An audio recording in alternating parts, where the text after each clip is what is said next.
Hey everybody, Michael Snyder here, Pacific Northwest Weather Watch. Today is February 27th, and right now we are looking at the infrared satellite imagery here, and you can see this low pressure system right off our coastline, spinning bands of moisture up across the region here. There's a little bit of a thunderstorm threat with some of this activity behind here as we go through the day today, but it was snowing quite nicely at my house this morning. It's just a little bit difficult to get it to stick on the ground this time of year.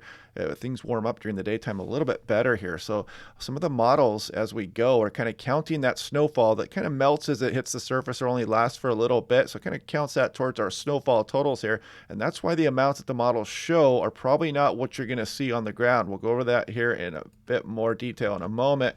This is at my house this morning here. It is nice to watch it fall. There's some pretty big flakes out there this morning. This was off my back deck here at home, and yeah, it's stuck on the ground for a little bit there, but it melts pretty quick. Like I said, we're a little bit above freezing across a lot of the areas here, so it's going to be hard to get that snowfall accumulating unless you're in the overnight or early morning hours. It really can help your snowfall accumulation chances if you tend to set up underneath one of those bands overnight and in through the early morning. This is looking at day 1 through 3 overall winter storm impacts here. You can see that there are some minor impacts, maybe moderate or even major across some of the higher terrain if you're out there in the backcountry there as we go through the next 3 days. This is day 1 thunderstorm outlook here, mainly for the coastal regions here, but does include the Willamette Valleys. That low pressure system is just off the coastline here. It could spread some of that colder air aloft here with those convective showers. This is day 2. Kind of including the coastal areas again. Now, this is looking at CTAC. You can see 1.6 inches was the official total for February 26th there, and you can see our low was 32, high 46. So that's kind of the cat and mouse game we're going to be playing here over the next week or so. You're trying to get snowfall to occur just at the right time where you can actually get accumulations down towards the lower elevations. Still nowhere near that low record temperature we had back in 1962 of 18 degrees. Now, looking at this simulated infrared satellite imagery here, the handling that low fairly well here. And again, we're going to be bouncing these bands of snow across the region today, thunderstorm threat as we go through this afternoon a bit as well. And then this low pressure is going to kind of move up across western Washington here, and it might favor certain areas versus others. Kind of a nowcast situation, but some of the models are showing general areas Seattle north with a little bit better chance of some sticking snowfall as we go on into Tuesday morning. We'll look at what the models say on that in a moment. Now, looking here, this is the European model, shows that low pressure system there as well. You can see these bands of snow moving by as we go through the day today and through tomorrow morning. And you can see some heavier amounts trying to set up across some areas. We go on in through Monday night into Tuesday morning here. Again, it's going to be the best chance for some accumulation is in the overnight, early morning hours, as I mentioned here, before this low finally kicks out of here. And we're not done with the cold air yet. We potentially bring some more as we go on in through early March as well. We'll take a look at that, some of the extended models here in a moment as well, give you a wider view of things. This is the European showing that low pressure system. You see how it kind of lifts up over western Washington here. So there is a chance for some overnight snowfall tonight into tomorrow morning across the area. Now, looking at this is the European. So this is, let me update this and make sure this is the most recent information here. This model is actually running as we speak here. And you can see as you go on in through the day tomorrow, it does show a little bit of snowfall, Seattle Metro north through the interior here, but you can see the kind of the hit and miss nature of this as you go down through the Willamette Valley here. So this is really going to be kind of a nowcast situation for a lot of areas here, and you're going to kind of have to watch what time of day is this snow falling, because again, like I mentioned, the models are picking up on some of the snow that melts as it falls, and it's kind of adding that to the totals. This is looking at the NAM 3KM. One more look at this upper level low. You can see it kind of filling and moving across western Washington here as we go on in through the day tomorrow. Now, this is looking at the NAM 3KM. We're putting this all the way out to 60 hours here, and you can kind of see this Everett northward, better chance for accumulation according to the NAM 3KM, and just very light, spotty amounts down through the central sound, down through the southern sound, down towards the Willamette Valley, but it does show a little bit heavier activity maybe here, probably enhanced due to that convective activity here with the colder air aloft around the region there. Not a guarantee you're going to see 2+ inches on the ground at any one time. Now, this is looking at the Canadian model here. Let's let this run out. This is hot off the presses this morning, and you can see not much across the central southern sound, but it does show a bit trying to accumulate here. Better amounts as you go through Tuesday morning later on here, but again, a lot of this is going to be melting as it falls across the region here. Very difficult forecast trying to pinpoint any of these snow details trails here across the area. But the higher terrain, it's much easier. You're going to be below freezing up there, and this is going to stick much easier for those locations. This is the 06Z European here. We'll put this into motion, and it continues to kind of include some of the Seattle area here as we go through Tuesday morning. So you can't rule out an inch or two at a time, mainly Seattle northward across the interior here, but even down across Willamette Valley. But by the time the sun comes up here, though, like I said, a lot of this is going to be melting pretty quickly as it falls. Bigger amounts across the higher terrain, of course. Now, looking at a wider view of things here, this is last night's 06Z run.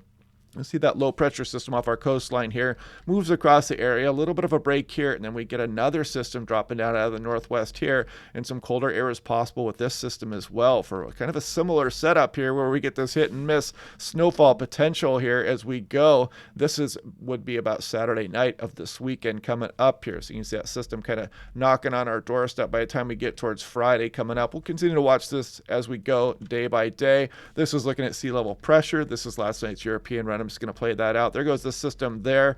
And then you can see a bit of a break. System moves through Canada here, gets some onshore flow across the area. Then this colder system tries to drop down across the region here. Fairly deep looking low pressure system here, but you notice it's not very progressive, just kind of hangs out off the coastline there as some more Arctic air potentially drops down across the Yukon into British Columbia here as we go through next week and on into early next week. So we're going to watch this here too. If we reinforce this cold air up there, the better chances we get here across Pacific Northwest for some snowfall down into the lower elevations. So lots to watch here on the week coming up. This is 850 millibar streamline and temperature anomaly. You can see that cold signal aloft here across the west coast all the way up through Alaska here. Put that into motion. There goes our low pressure system we're dealing with now. A little bit of a break, then we start to get some more cold air start to drop down across British Columbia here as that low pressure system's off our coastline and some colder air is bottled up here. So it's going to take some kind of perfect setup to really get this colder Arctic air down into the southwest BC, western Washington, western Oregon areas here as we go through the extended, but we do look to remain colder here through the 10-day period. This is looking at Seattle, Tacoma. You can see kind of flirting with this snowfall potential maybe in some of the overnight and early morning hours here as we go through the extended forecast as well. Chillier than normal across the region, highs just into the 40s for the most part going on in through this week and on into next week. Portland, similar thing here as well. Kind of those overnight lows flirting with freezing here as we go through the extended. Bellingham, something similar there too. Probably a little bit better chance the further north you go, especially with that system coming in this weekend. But we'll watch that as we go day by day. This is Spokane, of course, cooler. Eastern Washington, I should say colder, though. Some of these overnight lows are pretty chilly into the 20s here. And you can see the highs just into the 30s, maybe up towards 40 degrees for some of these days. Kamloops, you can see that colder air starts to arrive here as we get in towards later this weekend, towards early next week. So it starts to cool down across central British Columbia here. But right now, there's not a lot of cold air across central BC, as you can see. It's not a big Arctic outbreak going on here across the area. This is Spokane National Weather Service. You can see as you go through this afternoon through Tuesday, Spokane could see a couple, 2-3 inches out of here. Look at Ritzville maybe getting on the action as 1 to 2 inches. Of course, the bigger amounts are going to occur across the higher terrain, including Lookout Pass there, Kellogg. And you can see Wilbur, maybe 2 to 3 inches there as well. Maybe a little bit across Moses Lake, even also Walla Walla, some of the Blue Mountains getting on that snow action also. Daytime snowmelt will freeze after sunset, so watch out for that diurnal cycle to nocturnal freezing. Now, taking a look here, this is for the Idaho Panhandle on in through western Montana as well. You can see some of the higher terrain is going to get some decent snowfall amounts here. It's going to be kind of a hit and miss nature here, but 3 to 6 inches mountain passes along the Montana-Idaho border there as well. So this is looking at avalanche danger here. You can see there is some considerable across the Cascades down through Mount Hood, through the Oregon Cascades as well. So heads up if you're going off in the backcountry there. The snow is still falling up there. This is the 6 to 10 day temperature outlook here. You can see bullseye here on the west coast through March 8th, and similar thing here, 8 to 14 days. You go through March 12th shown here.